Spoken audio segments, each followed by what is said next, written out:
নমস্কার সবাইকে, সুস্মিতা কুকিং চ্যানেলে স্বাগত। আজকে দেখাবো আমের পুডিং।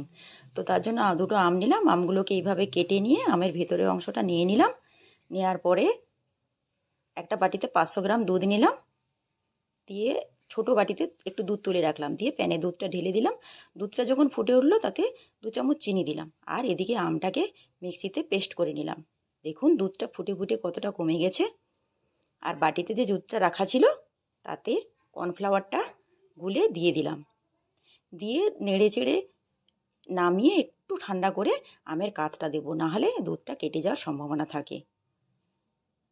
দিয়ে আবারও এবারে দুধটাকে ছেঁকে নিলাম, দিয়ে আবারও বসিয়ে দিলাম, দিয়ে নেড়ে নামিয়ে একটা বাটিতে তেল মাখিয়ে পুরোটা ঢেলে দিলাম।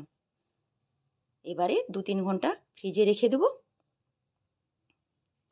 দেখুন আমার পুডিং রেডি। একটু চেরি দিয়ে সাজিয়ে দিলাম। আমার ভিডিওটা যদি আপনাদের ভালো লাগে শেয়ার সাবস্ক্রাইব করে দেবেন। সুস্থ থাকুন, ভালো থাকুন।